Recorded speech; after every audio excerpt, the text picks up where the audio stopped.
Welcome to the truck world interest in the future. We've got an opportunity to hear from some great futurists. All of us today in our industry are wondering about what's this transformation going to look like next year, next week, 5 years, 10 years from now. Anybody that has the answer to that is going to win the lottery. We don't have anybody that can give us an answer, but we have the experts who they have the best perspective and will share with the audience their information and their knowledge of how they see it.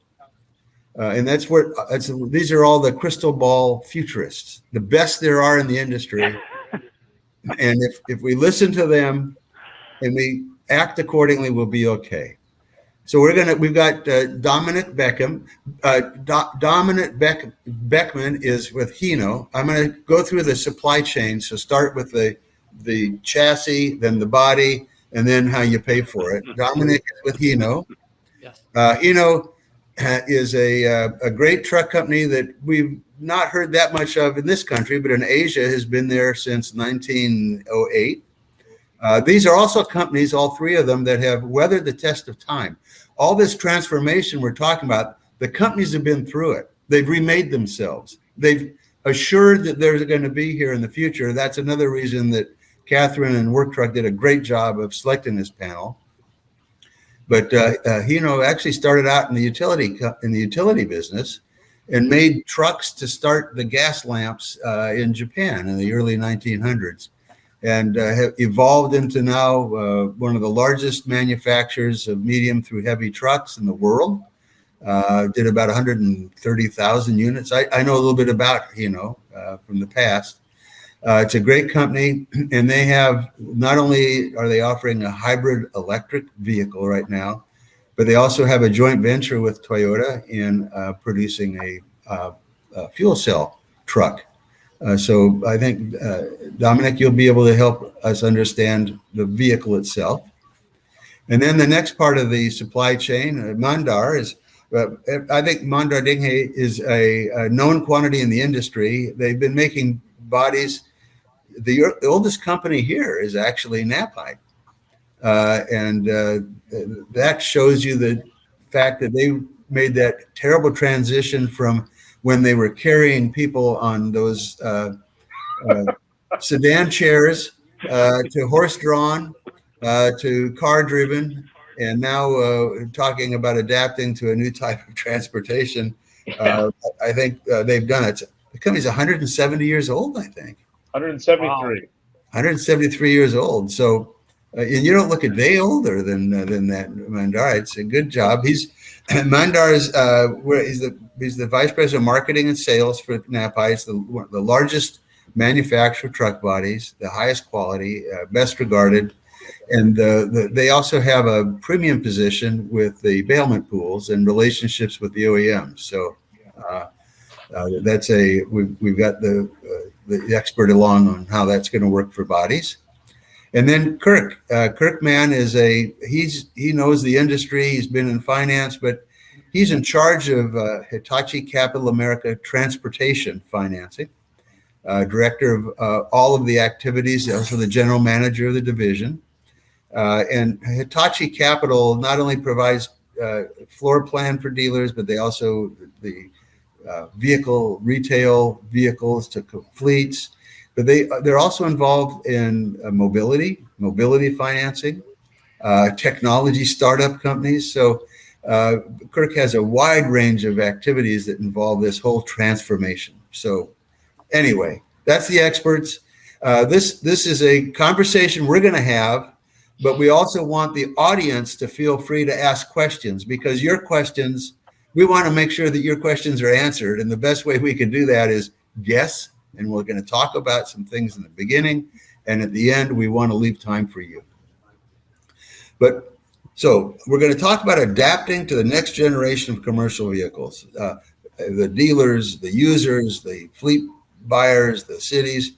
The first question we have to ask really is what will be the next generation of commercial vehicles?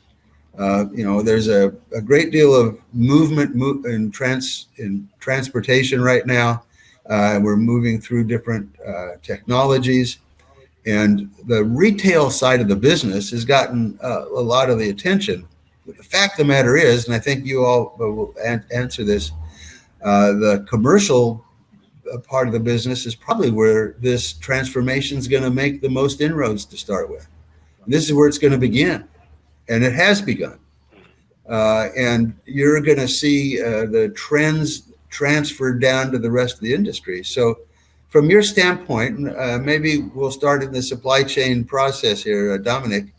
What do you see is the next generation of commercial vehicles? What will they look like? What will they be? And how will they be different from what they are today?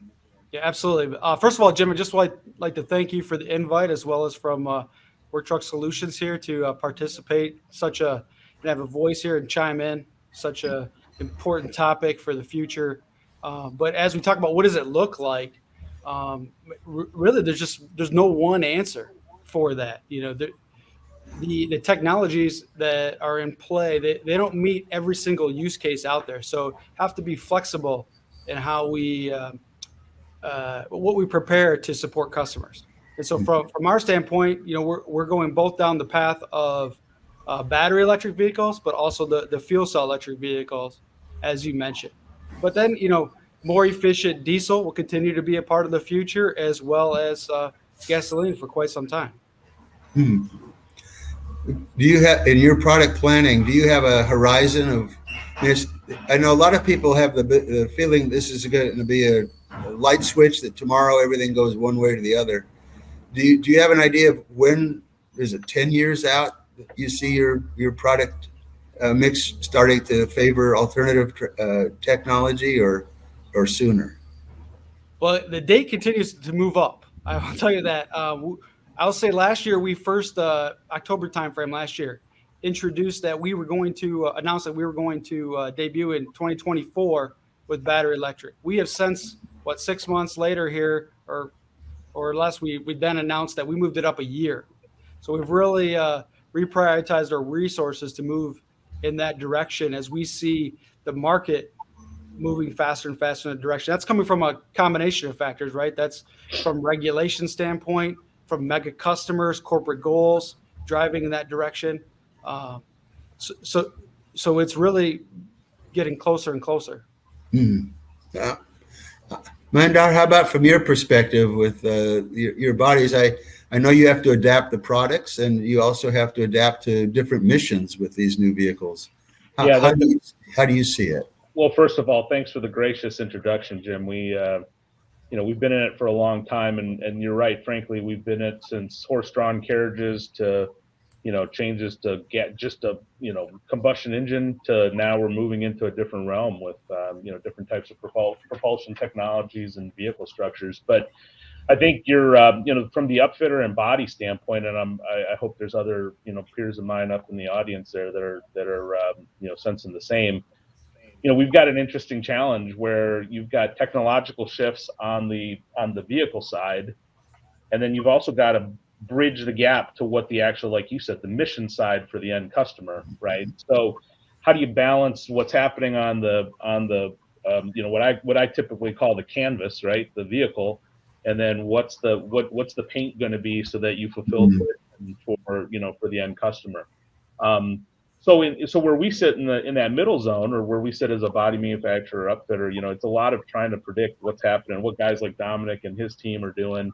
More importantly, like, what are the end customers looking at, right? The mission as we see it isn't really changing too much. I mean, you still have the people that need to put roads in, that need to put telecommunications equipment up in the sky, that need to service homes and businesses in a variety of perspectives.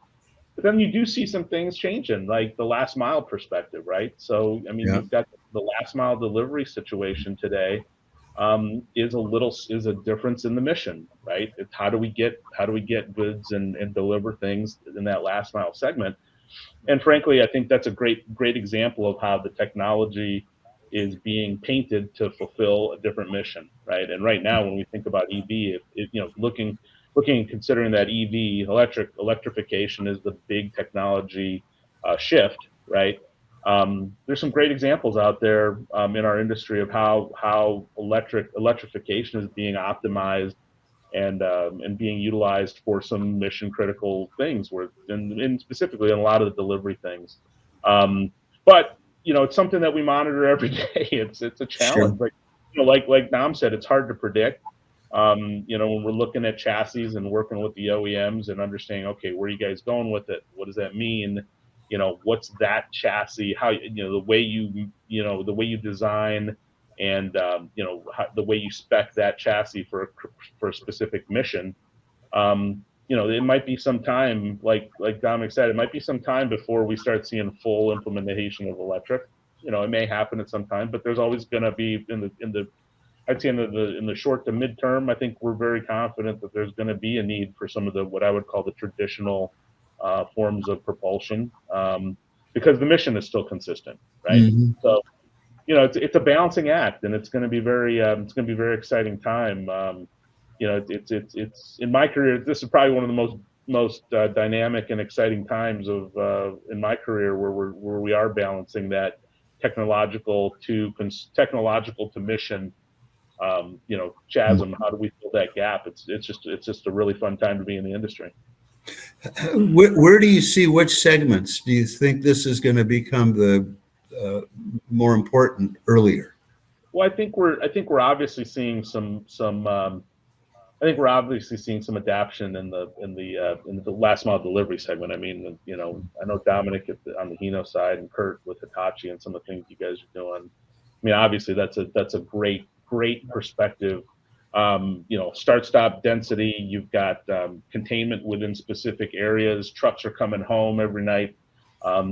The infrastructure, the current state of infrastructure, seems to fit that very well. But there's some products that are being introduced that are going to start pushing it into some other areas. Right? What do you do? And then parallel to that, as the infrastructure network, as the infrastructure for electrification continues to evolve, that's just going to continue to foster further outreach of the technology into different missions. So, it's like I said, it's going to be pretty interesting. If you think about that infrastructure piece, though, and then there was a little quiz I think that was popping on the screen between the segments there about what percentage of the consumer base feels like the infrastructure is there. That's a big challenge for our country and for all of us in the room and all of us on this panel is like, hey, how do we support that infrastructure development? It's true. And, that might kind of be, dare I say it, it could be kind of like a mini moonshot for us to get to where we need to be in order to support the electrification. But it's going to be, it's definitely going to be a task for all of us to get there. Speaking of that, I just saw a survey from NADA where they asked the dealers, are you prepared for, or do you know how to prepare for the EVs? And what is your understanding of what the future is? It's less than a third. Yeah. Right. And so we all face that. So Kirk, let me ask you from your perspective, because you have to ultimately, everybody says, I'm sure Dom's sales force says we sell vehicles and Mandar's, they sell vehicles. They don't. Finance sells vehicles. I love that. But finances who sells them. Let's be honest. But anyways, as you see this transition, how will the ownership piece be affected? And what is your view of the technology? Because I know you have a great seat there where you're studying this for the future as the assets are going to be in your vault. Yeah, first of all, Jim, it's good to be here. I'm going to echo what Dom and Mandar both said. It really is nice to be with you, and I enjoy these fireside chats. I think they're fantastic. I learn as much over the course of an hour as maybe I do over the course of 2 weeks just listening to other people talk about this. Look, going back to your original question on what and when, right? And then I'll get into the technology piece. We are absolutely in the market today. We have resources that are dedicated to, having conversations with a multitude of organizations that, where we're looking at the technology and we want to understand the direction. We want to be helpful to our customers and our dealers and make sure that, we're becoming a source of good information for them. So we have been studying it. We've been studying it for a few years now in earnest. And it's been quite interesting. It's probably not moving quite as fast as maybe what we thought initially, but as soon as I think it's slowing down, it speeds up. So it just depends on what you're talking about. But look, the way we've kind of looked at this is, and we're just trying to be ready to finance all of the needs here. And so we're trying to get out in front as quickly as we can and do a good job. But we're seeing, final mile, mid-mile, and then longer haul, right? And, if you think about the BEV and then the plug-in hybrid EV and then the fuel cell, you heard Dom earlier talking about, playing in the fuel cell space and the BEV space. We've been financing Hino trucks for 12 years now, and they're kind of leading out on this offering as it relates to BEV and the fuel cell piece. So we obviously the BEV is going to play nicely into that final mile segment, no doubt about it. Fuel cells a little longer haul, but you're also seeing the plug-in hybrids in the Class 8 arena, and those guys. Well, a couple of public things. I mean, Rush and Cummins have put together Rush's largest dealership in the country, and they put together a JV with Cummins where they're doing a hybrid, and they're trying to meet that need for clean energy now.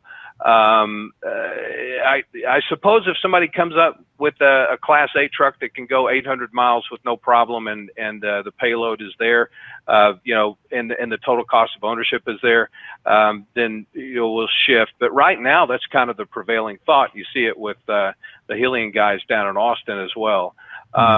So that's kind of how we're looking at it. We focus, our financing efforts are primarily focused on work truck in the retail finance arena, and so we're financing the medium duty truck guys and the Class 8 truck guys with a body on them, and so we finance a lot of Knapheide and all the medium duty manufacturers. So it's a mixed bag. It is really a mixed bag in terms of adoption. Some OEMs are, and I'm talking about OEMs that have been around for a while, like Hino. They're getting out there with electrification and moving quickly. Others are pausing and they're waiting, and that's fine. That's everybody has a different strategy depending on how they're positioned in the marketplace, and that's a big deal. So I had a dealer call me not too long ago and said, do you think you could finance an electric truck? And I said, well, yeah, we want to have a conversation and understand the technology, understand the customer, and make sure that everything's good. And what I learned in that conversation is that the captive wasn't ready. They had a product, but the captive finance company wasn't ready, and that's not a criticism of anyone. It's not easy getting ready for this. As a lender, we've talked about this in the past. We don't have any idea what these trucks are worth. Right. We know what the cost is. Yeah. We have no idea what they're worth, and we don't know what they're going to be worth. So that's going to play into some of this in terms of mass adoption. Right. The technology, the batteries, they are absolutely going to be cheaper, and the total cost of operation for some segments is going to be in line fairly quickly. Others, not so fast. But you have to synthesize that against the backdrop of customers, fleets who want it now. They don't care what it costs. They want to be green, and so there's a lot of dynamic things going on right now. We're just trying to make sure we sort of have a little bit of an understanding where things are going. I can see that. Leasing also exposes you to the residual values. I remember, in the 19 early 1990s when the Prius was introduced, nobody wanted to finance them, and Right. 2 years right now they're selling used for more than they were new. So that new technology is a bit of a crapshoot, and also in commercial vehicle financing, many of the captives do not feel comfortable. That's your expertise. I Right. think you're the leader for that. Yeah. We're certainly trying to be. Yeah, I No know. doubt about it. I think what's interesting about the whole, the finance piece and I'm definitely no expert on that, but if you think about it, the different components of the electrified system have different values. Like does a battery have more value than the body? And it's just, how do you, it's a new world. It's a new realm. It's just a very interesting perspective. Yeah, it's also not just not just leasing a vehicle, right? So now we've got to take into account the charging stations cost, that infrastructure, setting up that infrastructure, getting that all financed, getting the customers to understand, what they can and can't do. Yeah, the salesperson has to be able to navigate that entire world. Not just I've got a white one in stock here. Are you interested? But it changes the whole process and the communication link between the three of you to the customer to be served as just one experience.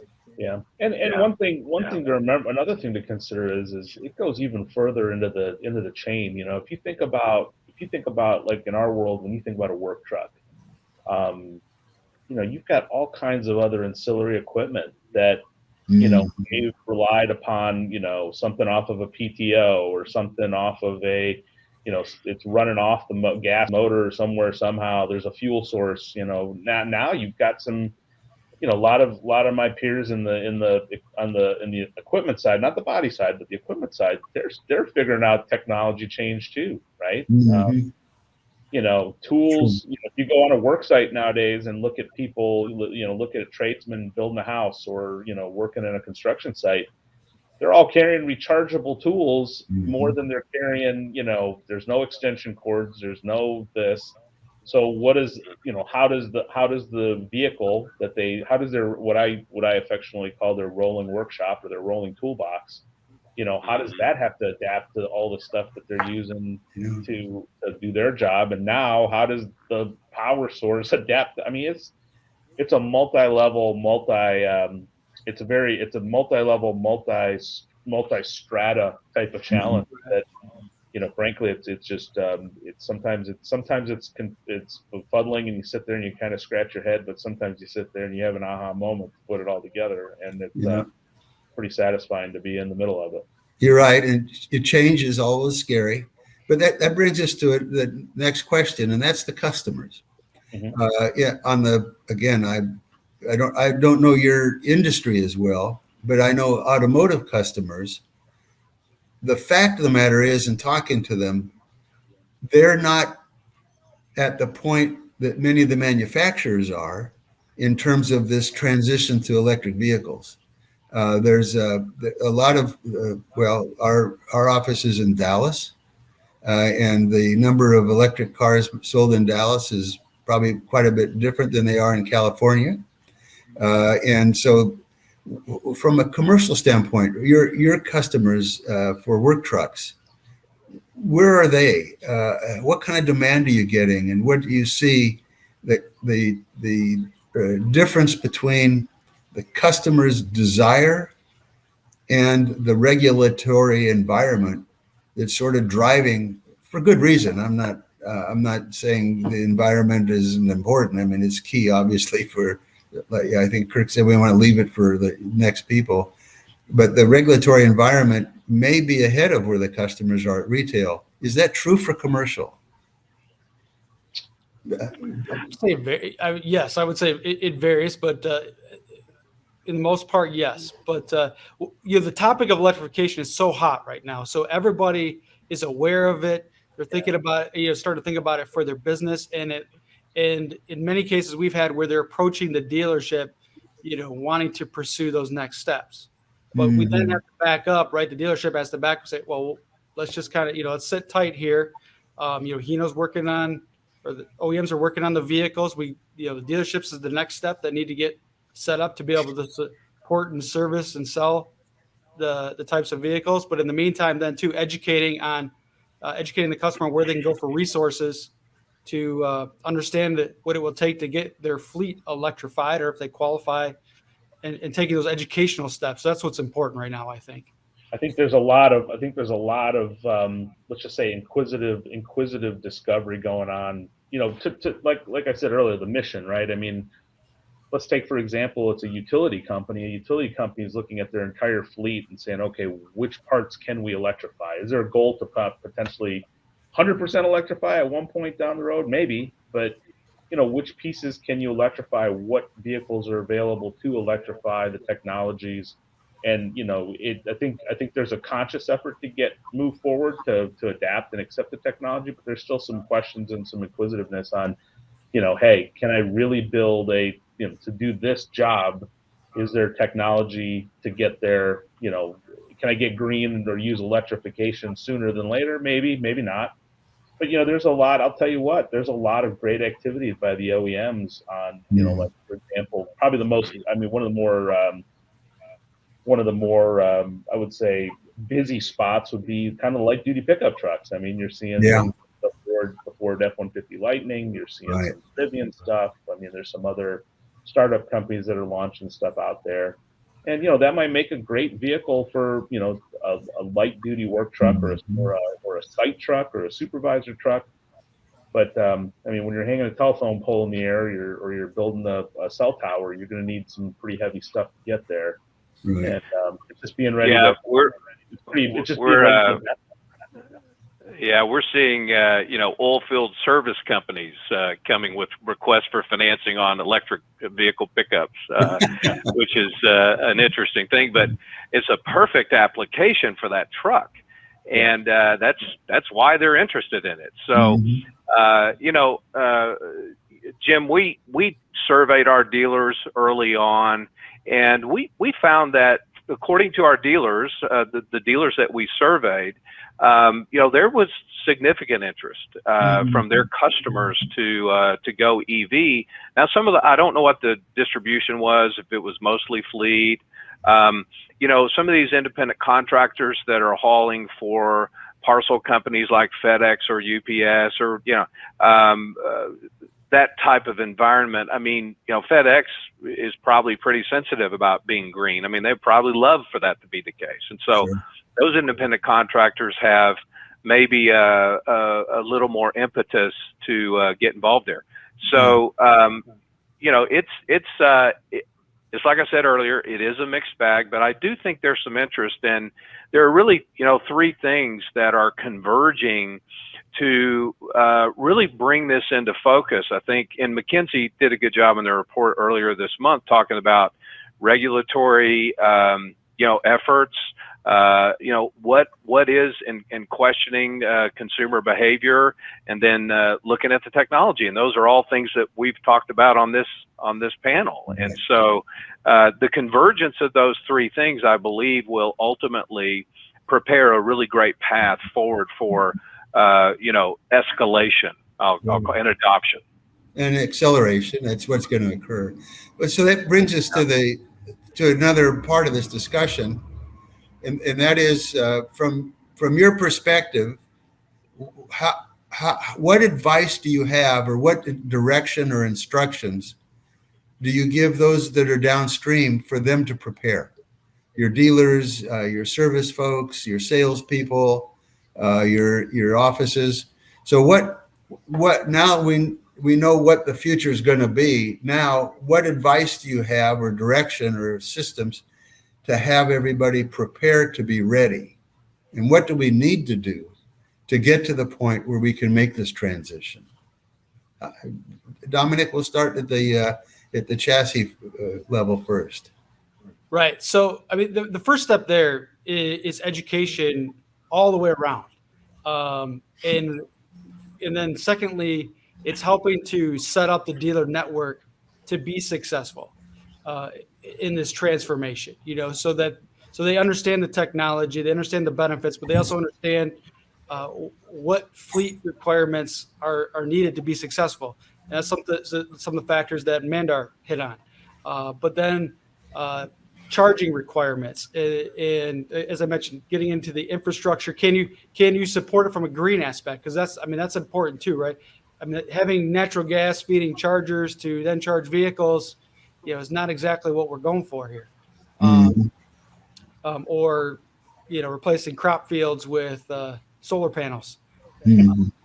That's true. So at this point stage, we're working as fast as we can to get the vehicle technology ready, and then also simultaneously preparing to enable our dealers to be the customers' partners in that central resource point. But at the same time, then customers need to come at it from a consulted angle and get themselves educated as well. Yeah. Don, what about the service area? What do for your dealers, for example, have you any experience on the amount of service required or the different functions that will be needed on EVs versus ICs or even fuel cells? Sure. I know there's a general concern out there on the amount of service that would be needed with less components for electric vehicles.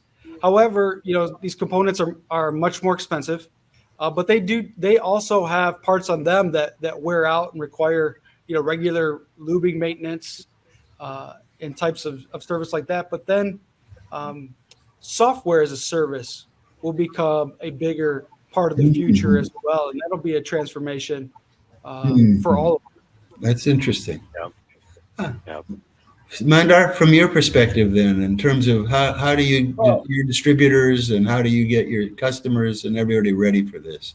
Yeah, it's a good question, and I've been thinking about it. But I think Dominic kind of hit it on the head. I mean, I think the first thing we've got to do is make sure that, and this is easier said than done, is don't be afraid of the technology, right? I think we've got to.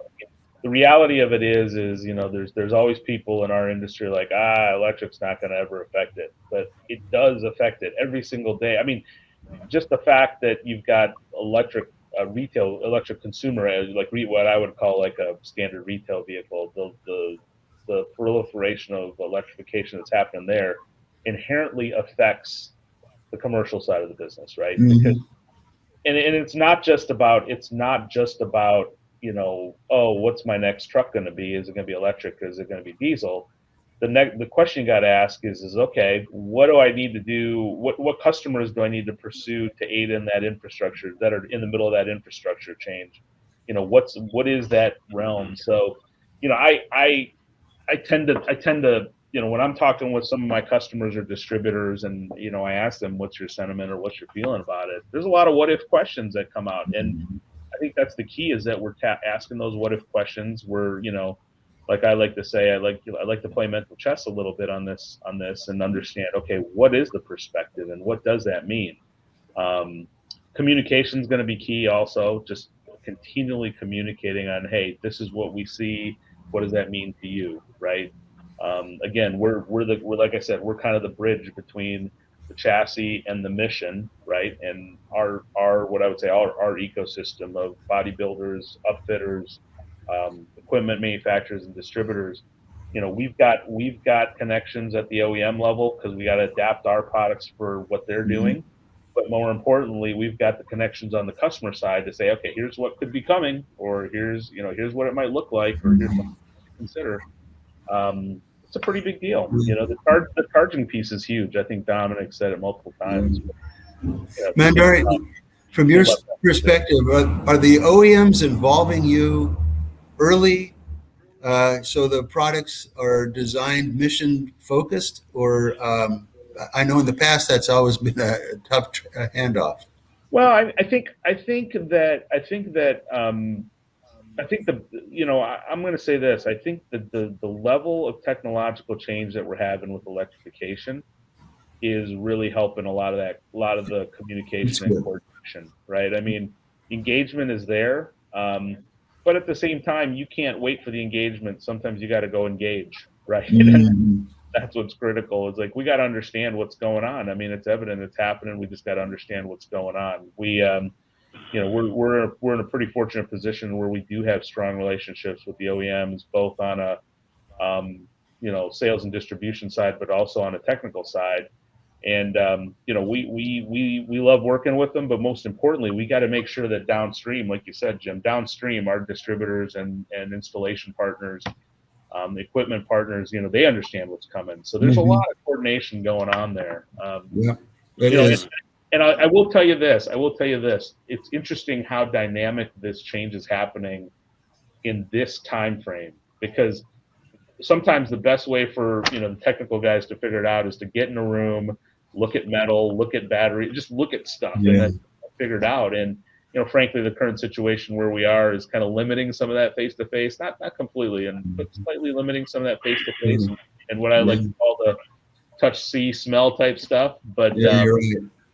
But we'll figure it out. I mean, the systems and technology to share information. I mean, who would have thought we'd be doing a fireside chat, but not in front of a fire? There's a lot of great stuff happening there too. So thank you. We're excited about what's up ahead. Kirk, how about your perspective on what we need to do for you to get the downstream prepared and ready to adapt? Yeah, so Jim, we've been working with our OEM partners and with some new manufacturers, as well as body companies, and having these conversations about what the future looks like, and at the same time trying to educate our internal staff, and we'll get more and more of that education going. We've had some people in this week visiting with our corporate development leader here, John Critelli, who's kind of leading out on our mobility initiative, and he's educating the team on what's going on in the landscape so that they can be consultative with their customers. Now, Dom is communicating with his dealers. Hino and Hitachi Capital are communicating.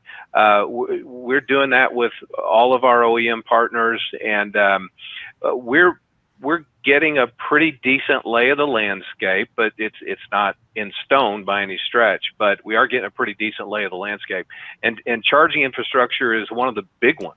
And it's more than just putting in a piece of machinery that can charge a truck that happens to come off the line to some manufacturer. It's also, the financing is not even that complicated.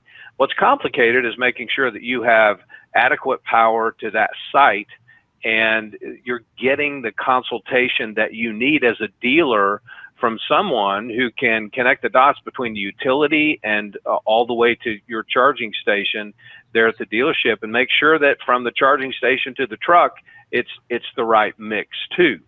So we've engaged with some folks in that area, and we'll be ready to at least make some recommendations on people that our customers can talk to about all of that, depending on who the truck OEM is.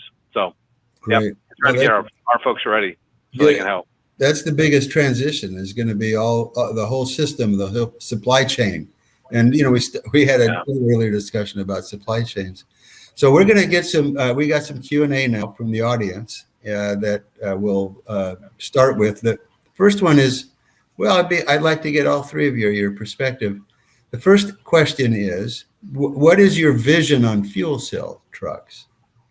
And what will the world market be in the next 5 to 7 years for fuel cells? This is really a great question because there's a lot of controversy over who's going to win. I personally wish I was an engineer like Mandar, and I could tell exactly what's going to happen. Nobody knows. So the only thing I do is I look at, like, they find a new planet or a new star because there's a planet and it's having a gravitational effect on that planet.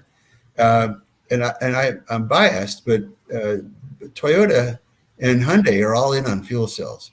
Yeah, I think it's an interesting development, and there's some other comments that are popping in here, and fuel cells are viable. It's an infrastructure play, though, right? I mean, they're both electrification and the fuel cell play are both infrastructure plays, right? I mean, the electrical side of it, you got to have the grid, and you got to have the chargers, and you got to have all that. These are some, I'm just repeating some of the statements I'm seeing pop up on the screen, but when you're thinking about fuel cells, you're thinking about hydrogen fuel.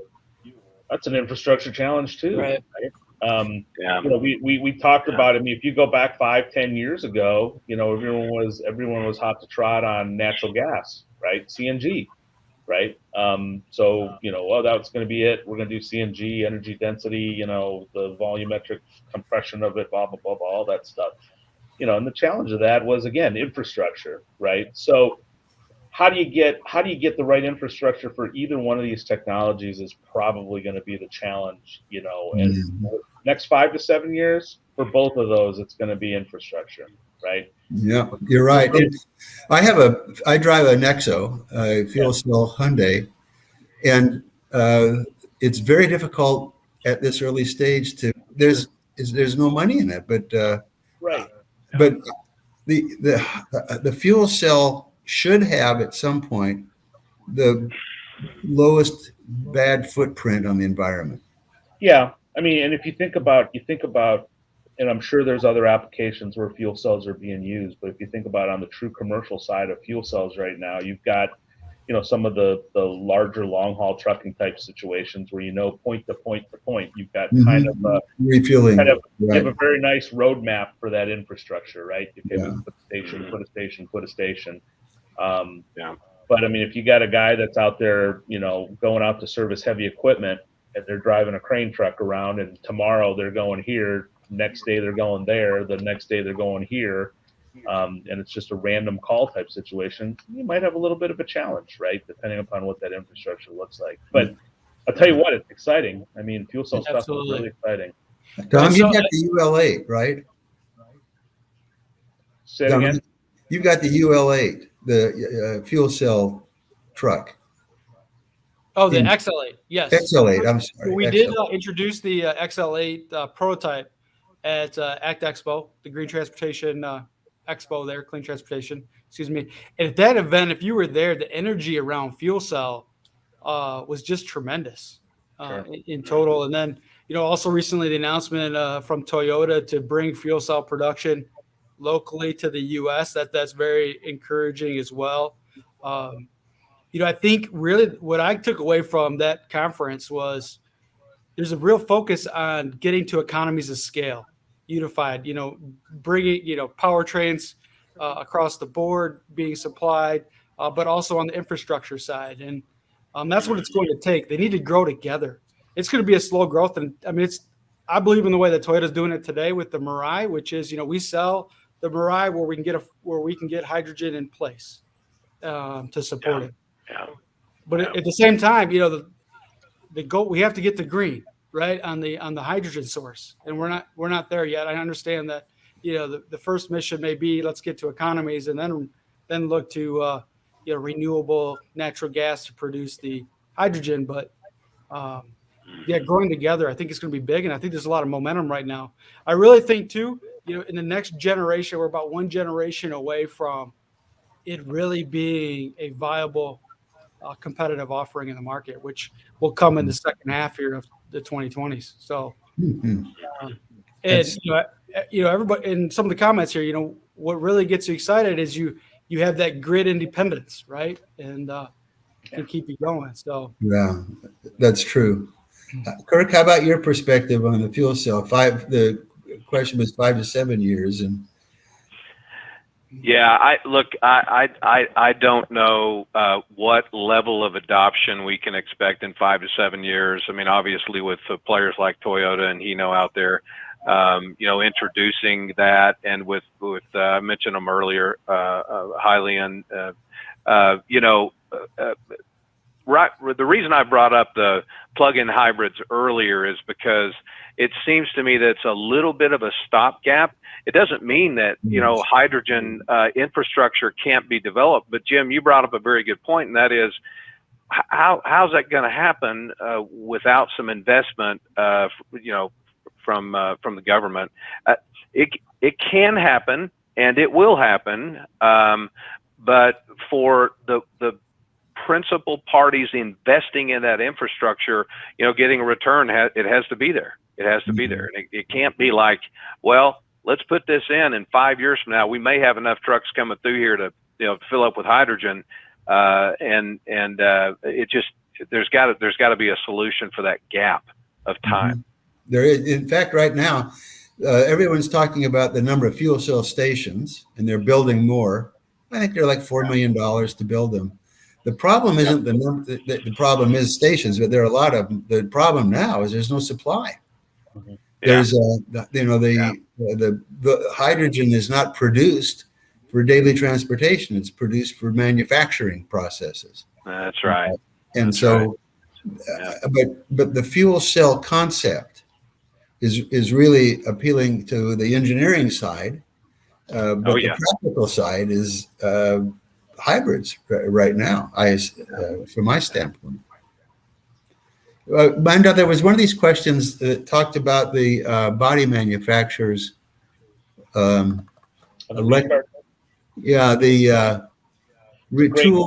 tool recharge capabilities. It's a great question, and it's a great consideration. One of the things we find challenges with is, when you've got people, if you got a business that's got multiple tradesmen, and they usually are supplying their own tools. Don't get me wrong. I mean, some of these guys have some significant investment.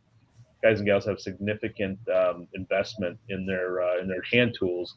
The challenge we have is that brand X hand tool doesn't fit brand Y charger, or you might have a guy that's driving a truck. He quits, goes to another company, and then you got to hand that truck off to somebody else. Now, that being said, I'm just going to say it. That being said, there's some pretty cool stuff happening in terms of inductive charging. Like our phones, you put it on the pad and away you go. There's some pretty neat stuff that are happening on the hand tool side in context of charging. But it's other things too. Like, I mean, how do you take an air compressor and a welder that's sitting on a utility truck, and how does that become electrified or green? Can it become electrified and green? And this is stuff that people are actively working on and looking at, and it's really exciting stuff. So I like that. Yeah, we actually talk about the electrification of work, right? And what does that mean in that whole channel, in that whole stream? And the tool guys are looking at it, the toolbox guys are looking at it. It's a pretty engaging and pretty comprehensive type of challenge that we're trying to figure out, work with. Good. Dom, you've got a question here about solid state batteries. The next level, that's something Toyota has just announced, and Hyundai, of course, a company I work with closely, is in that. What is your thought on solid state batteries, the timing and problems with sourcing? Do you know? Right. So Toyota's taking the lead on that one. So, I don't want to comment too much on their behalf. It's going to take time for the development. When they come out, I believe they're going to come out as a premium product, right? So at that point, we're going to be weighing the cost of different technologies and what makes sense. And But solid state batteries solve a lot of problems in terms of heat dissipation, simplification of manufacturing, but they are also very expensive. They eat a lot of rare earth materials. Exactly. But that could be a breakthrough for range and also charge time. Kirk, have you had any thoughts on solid state batteries? Have you? Well, I'm not an engineer, and what we want to know as a lender, from the lender perspective, is what's the life of the battery, what's the cost of it in relationship to the overall vehicle, and where can we lift out on that, and can we get some of our partners to look at that battery whatever it is, and give us a valuation on it after 3, 4, 5 years of use. That's kind of where we're coming into play. So if it's all solid state, then that's what we're dealing with. But if it's a mixture of things, then we're going to have, experts look at those batteries and determine what the valuation of that battery is for them and their aftermarket use, so that we can drive FMV lease, residual values effectively. Here's another interesting question about a customer asking, should they pursue fuel cells? And I guess that really, in terms of the development of the fuel cell technology, the scale, the cost, and infrastructure, it really is a local question that would depend, or your ability to provide fueling would really be a main driver. And then second is, as Dom said, there's going to be a premium cost initially that you'd be paying, not just for green, but also to be on the forefront of new technology. I think you really also need to study your use case. Uh-huh. Right. Yeah. Yep. I think that's, Dom, that's exactly it. I mean, I think, not knowing the specifics of the fleet or the customer, what is the mission again? And do you really, I really don't envy the job of a fleet manager today, because the choices are so, there's just a lot of choice. You got to just kind of figure it out and think about what is the true use case and how are you going to maximize and minimize that. And, there's people out there that'll help you figure that out. But, it all really depends upon how you're going to use the vehicle and what's the mission for it. It's also not looking at today, right? It's looking at you're planning your fleet for the future, right? Do I need 2 stations, or do I need 20 so I'm covered for my growth the next 5 years? Yep. And do I invest in that electrical today, or do I invest it in the future, or the hydrogen, or there's a lot of questions that need to be answered for each fleet. Yeah, I was talking to a customer this morning, and he was just saying, Kirk, I know that California is leading the charge here on electrification, and I would agree with that. I think they are, and it's a good thing. But there are definitely enormous infrastructure challenges on providing the amount of electricity that's going to be needed if you have a fleet of 8 million trucks run up and down the state. Trying to all charge on the same infrastructure. And I think it's smart on Toyota's part to run both rails of fuel cell and electrification. And I'm in Texas, I'm in Dallas, and we're not any better. I mean, we had rolling blackouts last February. We had snowmageddon down here. We've never had anything lower than probably 10 degrees, and we certainly couldn't handle it. It was awful.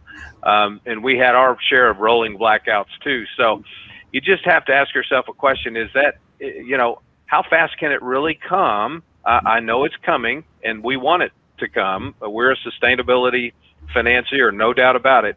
But it's an interesting question, and someone mentioned in the comments, well, maybe we should just focus on fuel cells as opposed to electricity. And so it's going to be interesting to see what plays out in the next 10 to 20 years. It sure will. The other part of that is the effect of the environment. Mother Nature is also cutting off some of our escape paths.